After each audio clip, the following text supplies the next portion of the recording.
I'm James Beckwith, President and CEO of Five Star Bank. As a community bank, we believe that open dialogue about the issues affecting our region is vitally important. From the economy to the environment to social issues, we look forward to the conversations and hope you'll join in.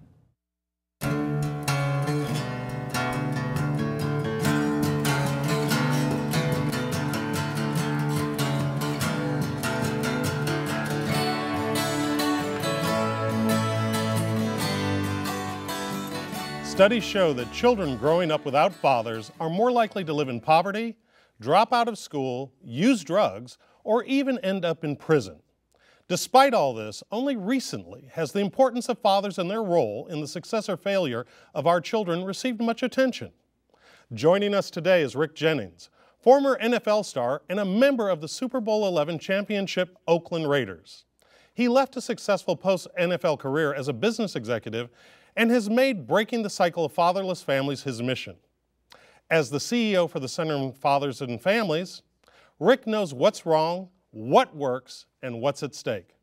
Rick Jennings, welcome to the program. It's good to see you, my brother. It's good to see you as well. Why are you so passionate about this subject? I think as a young kid growing up without a father active in his life, my father lived in Texas, I lived in Washington, D.C. with my mother. My stepfather was involved, but my stepfather was a man that, hard worker, really committed to the family, committed to providing for the family, but not a nurturing, loving, caring man. So I didn't really have a relationship with him. So I grew up as a young kid desiring a father that was actively engaged and involved in my life, that would be there at the games and come to my schools and teach me and direct me and help me, but didn't have that person. And so I remember crying myself to sleep at night when you'd have back to school night with Dad and my father wouldn't be there. I remember looking up in the stands at a baseball game or a basketball game and looking for my parents to be there and they weren't there. And I made a commitment as a young kid growing up that my kids would never go through that. I got to ask you the question. You're wearing your Super Bowl championship ring. Hold that up a little bit. Oh, that thing. Yeah. A little bling bling. A little bling bling. Was your father at that game? My father was not at that game. My father was not involved in my life growing up. Just on a cursory level, I would go visit him in the summertime. I would visit him in Texas and get to know my family on that side for a week or two. But on a day-to-day level, he was not involved. And what do you think that meant to you and it means to millions of other boys and girls who don't have a father in the home? There's a tremendous void that exists for us that didn't grow up with that father figure, the disciplinarian, as some of us know, you know, wait till your father gets home. Right. You know, he'll take care of you. And tremendous void, because today kids need more than ever, whether it's a boy or a girl, they need their father to be involved and engaged, and not as just a provider, but as a loving, nurturing, caring man that is looking out for them. And they need to see that male presence in their life on a day-to-day basis. Rick, give us kind of the lay of the land. What's the scope of the issue in America today? If you look at every meaningful statistic, whether it's high school dropouts, incarceration in juvenile detention centers, or in prisons, if you take a look at behavioral disorders, if you look at every statistic that affects our country, 70 to 85% come from fatherless homes. Really? It's that high. And so from our standpoint, we believe that fatherlessness is the biggest social ill of this country. If we could cure this problem, we could affect every statistic that is negative for our children and for their families. So I got to ask you this question. Are you saying that mothers aren't enough? I'm saying that mothers have done a great job. I love mothers. I love women. I love the job that they do. They work. They help their children in school. They're involved in their extracurricular activities. They're doing everything that they can do. But you and I know children do best when both parents are actively engaged and involved. They perform at higher educational levels. Their self-esteem is higher. They reach higher heights in employment. They have a better ability to work together with other youth. Every child needs to have both of their parents actively engaged, even if the parents are not together. Husband and wife raising the children in the same household. The father still needs to be actively engaged. And we need to stop putting our children in the middle of all of our mess as adults. So tell us about the work of the center. What is it you're trying to achieve? Since 1994, and I've been involved as the CEO since 1997, so I can speak from 1997 to today. What's that, 17, 18 years? Who's counting at our age, exactly. Right? But the work that we're doing is, we believe that because fatherlessness is such a huge issue, that too many young men are growing up not being taught how to become good fathers, good husbands, and incredible community leaders. We believe we have to teach this. It has to be something that's taught. And so if we can It's not innate. Exactly, especially if the father's not there. And I can share examples of how that's the case, but we believe it has to be taught. And so we go into the schools, we go into the communities, into the community centers, and we form after-school programs and support groups and parenting groups and deal with the issues that young boys, young women are dealing with in an effort to teach boys how to become men. Manhood must be taught. Manhood must be taught. But we have generations, we have now 2-3 generations in some communities where there have been fatherless families. How do you reach those children, and what's the impact when you get a hold of them? I'll give you my example. Okay. I didn't grow up with a dad, so you say, okay, been married for 34 years to the beautiful Cassandra Jennings. Yes. And still think she's the prettiest girl on the block. Well said. And my kids are now 31 and 30. So I've been a father for 31 years. So I didn't grow up with a dad, so how did you do it, Rick? And I give all credit to an uncle that came into my life and filled that role that was missing for me.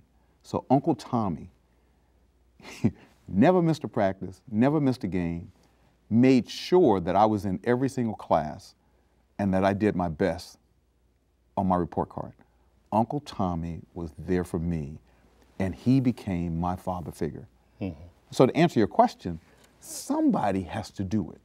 Somebody has to sacrifice to fill the void for all these kids who are growing up without a dad. Somebody has to come in and do it. And so it can be a family member, it can be the father, and we hope that's the case. It can be an advocate.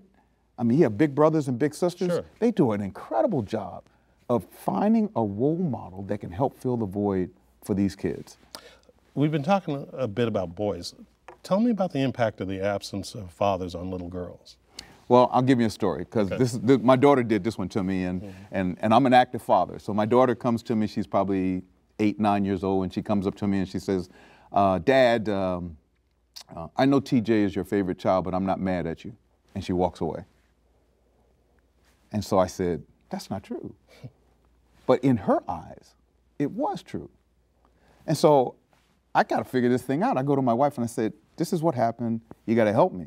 And my wife says, if she thinks that TJ is your favorite child, then you must be doing something that favors him over her in her eyes.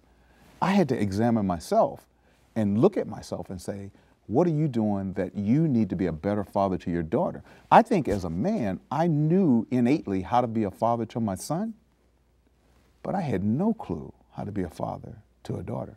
Well, you know, this goes to some of the classes that you teach at the center. I mean, you've got anger management, practical parenting, and one that you got to tell us about, which is called Daddy's Here. Daddy's Here.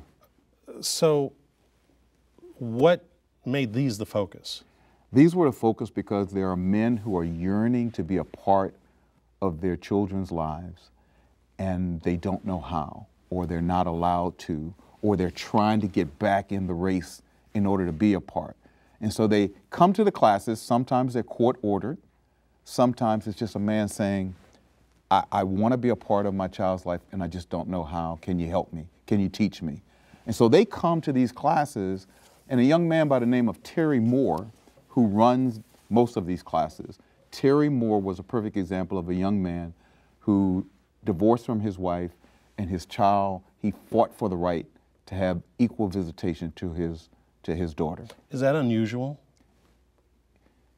It's unusual from the standpoint that we as adults put our children in the middle, and we use our children as wedges. And so it's not unusual. It's not as unusual as we'd like for it to be. Okay.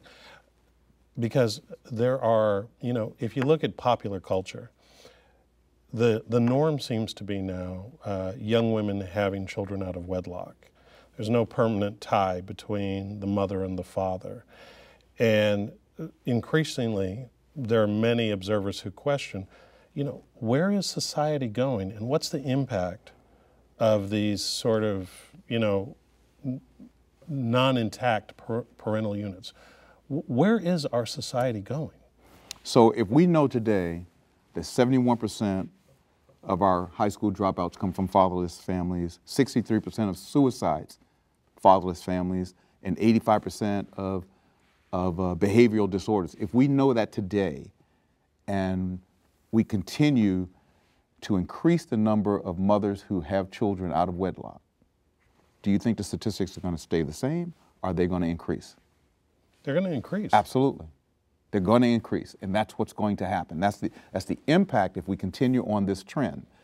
If we reverse the trend that says, let's do everything we can to teach, to mentor, to advocate, and help these young men to understand their responsibility as a man, and their responsibility as a brother, their responsibility as a father. If we teach them early, you know, the Bible says, you know, train up a child in the way that they should be, and when they're old, they will not depart from it. They won't depart when they get older. So we got to teach. We have to teach. We have to train. We have to do it. We have to be proactive in this attack of what we're doing. But when you say we, is we us as individuals? Is it the government's responsibility?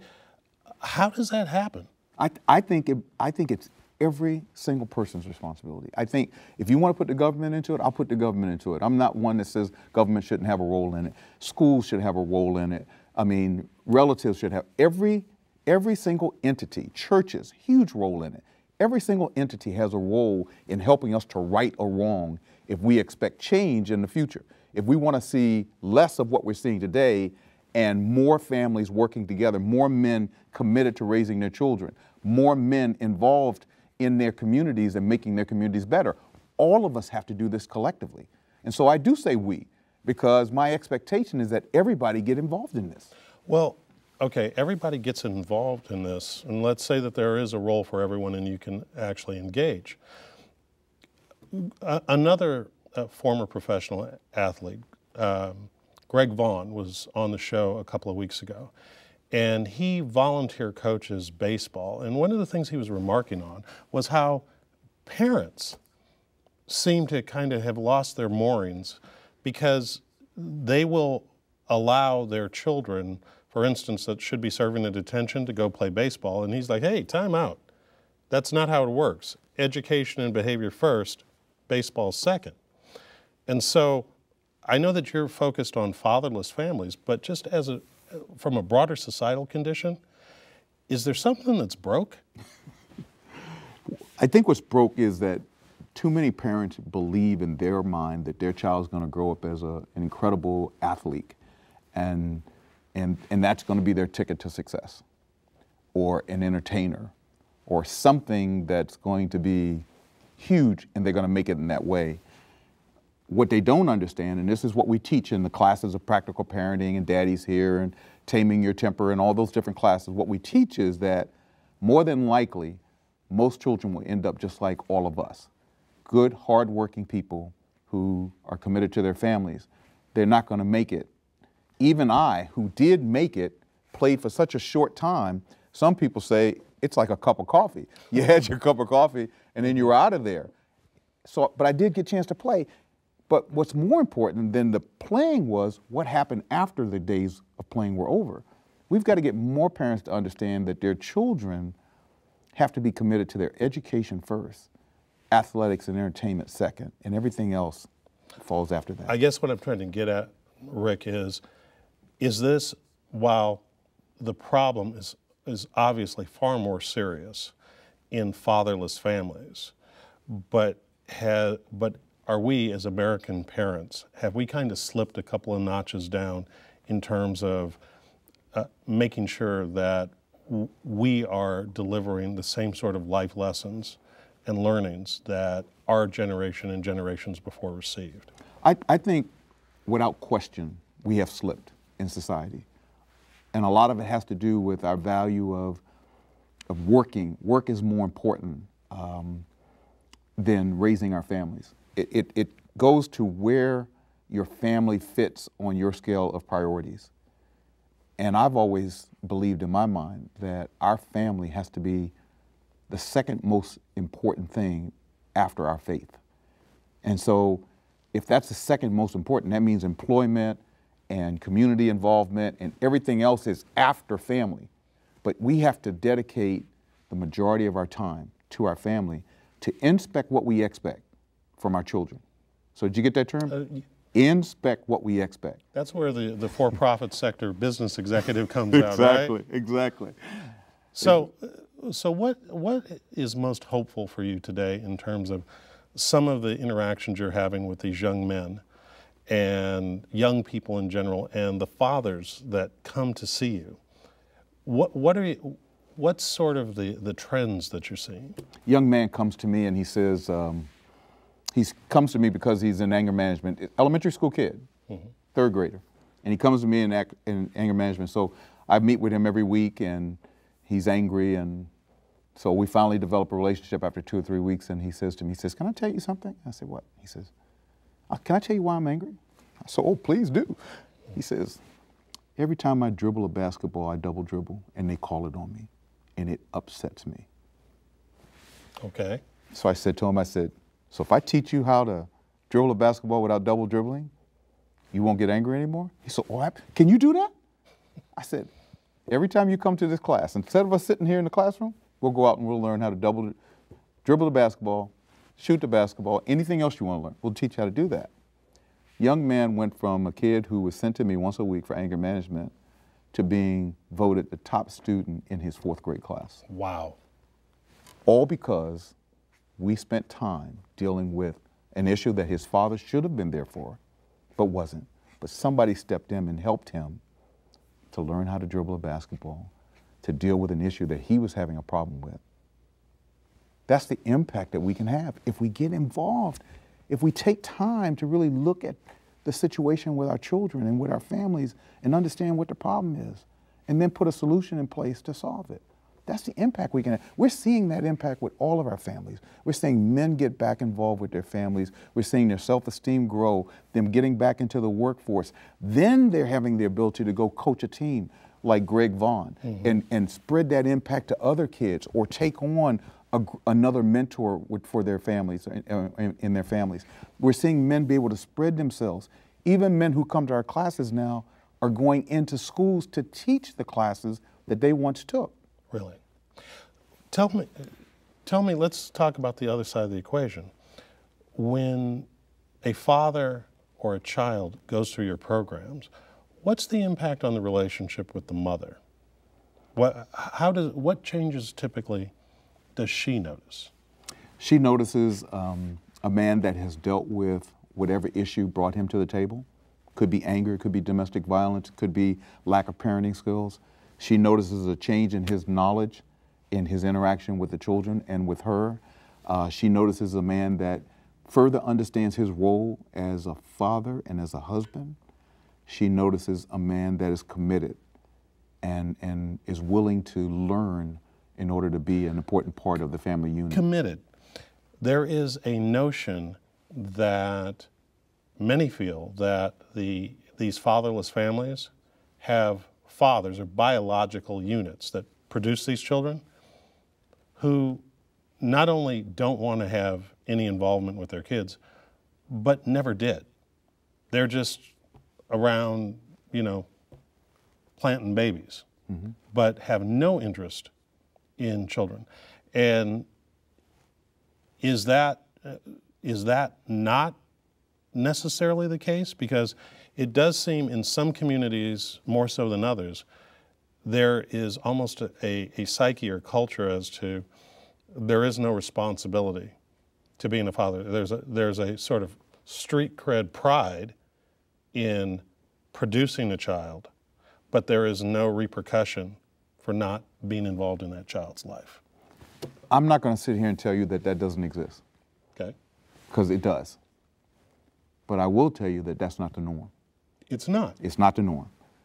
So I would say, and I can't give you a percentage of how much of it exists. No, yeah, I want to hear what you experience. My experience is the men who walk through our door, they want to be involved. They want to take an active role. Many of them, because they've been in prison or because they've been outside of their family, they can't figure out how to get back in. They're being prevented from coming back in, but they want to get in. So they're willing to take a 52-week class. They're willing to do whatever it takes to get back into that family, to play an active role in their child's life.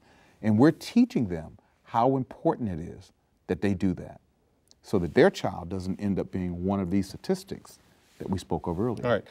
So I can accept that you're transforming lives through the center within the communities that it is that you serve. But the problem's far bigger than that. What's going on to take this type of activity to scale, to make a meaningful difference in reversing the polarity on this problem? Anything? You have people like myself, and there's another couple of organizations in Sacramento that are really focused on the whole issue of fatherlessness. It's not as large as we need it to be. I've often said that women are outworking us twofold. There are far more many organizations that are out there that help women as there are for men. We have not brought this issue to the surface as it should be.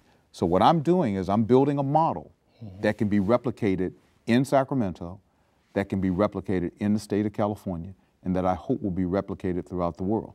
And I keep building the model, and we keep improving it, and we keep looking at the impact that we're having with the people who we're serving. And we just keep doing that work. And so I'm going to take you back from where we started. Uncle Tommy did what he did for me. He did for one person, Rick Jennings. What he taught me, I'm now doing for thousands. Okay. So you're doing it for thousands.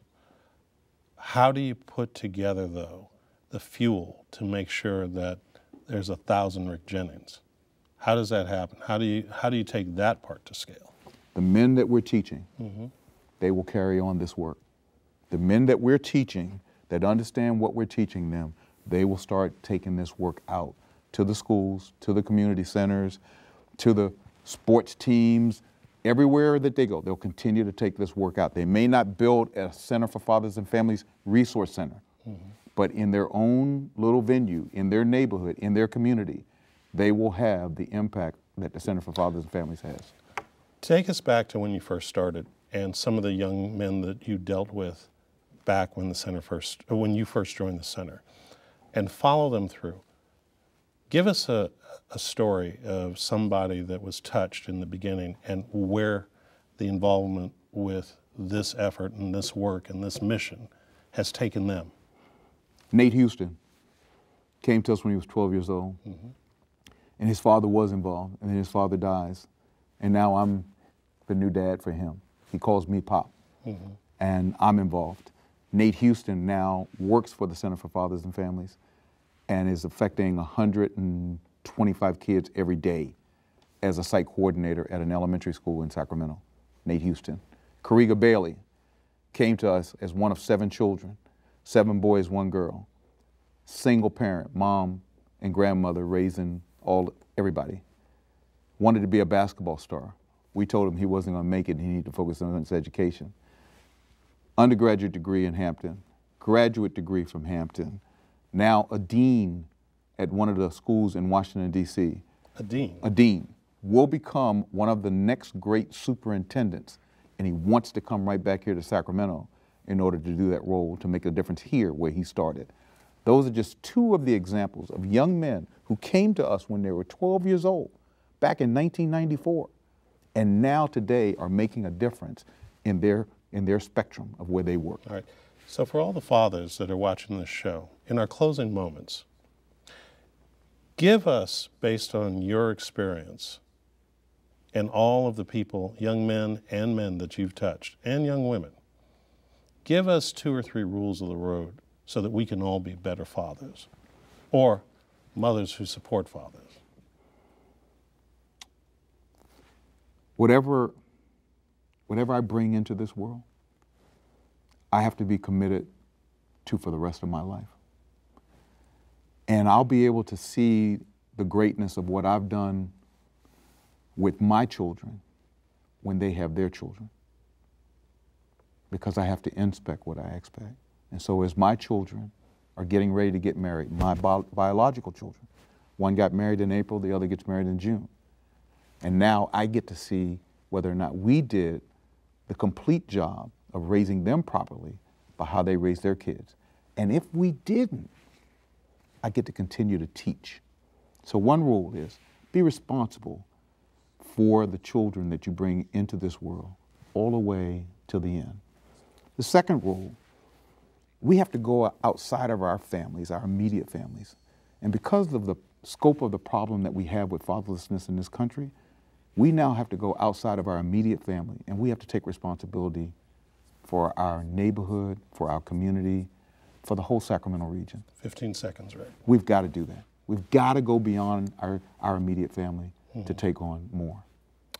Thank you, Rick, and thank you for all that you do. That's our show. Thanks to Rick Jennings, and thank you for watching. For Studio Sacramento, I'm Scott Syfax. See you next time right here on KVIE.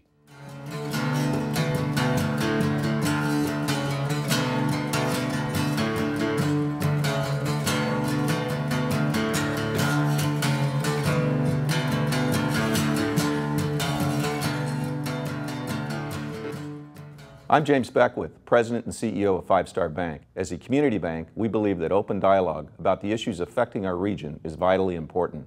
From the economy to the environment to social issues, we look forward to the conversations and hope you'll join in.